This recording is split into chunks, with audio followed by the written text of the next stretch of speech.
So family, we have a story out of Indiana about a law enforcement officer and a former police officer who has been charged with 2 felonies. This guy was pretending to be a police officer over the internet, and he was doing some things that he shouldn't have been doing while impersonating another police officer.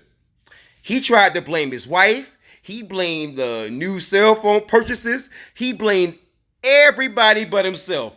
It's a very bizarre story, so strap in. And so we find out that Ralph Weaver is facing 2 level 6 felonies, including 1 count of identity deception and 1 count of obstruction of justice. And so we know that it is not illegal to send an email, but it is illegal to send an email under someone else's name, especially if you happen to be a law enforcement officer.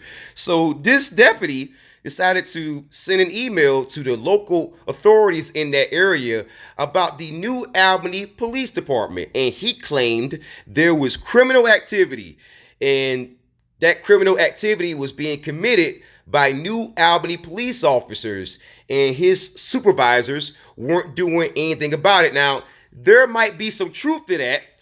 The problem is this deputy, Weaver, decided to send that email under someone else's name. And when the authorities went to go and contact that police officer, he said, I never sent an email. I have no recollection of what you're talking about. And that's when authorities started looking for whoever sent that email.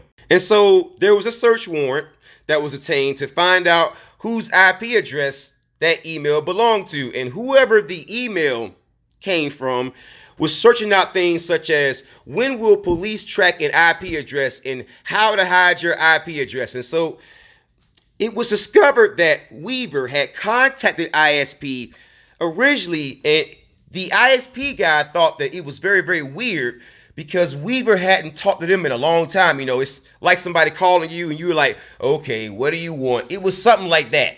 And to make himself seem less suspicious, he started asking about the email that was sent under a fake account. And then on top of that, he was asking if an actual crime had been committed if someone had done that, send a false email under someone else's name. And this man tried to throw his wife under the bus. He tried to blame everybody but himself. And here you have it, folks, a picture of Ralph Weaver.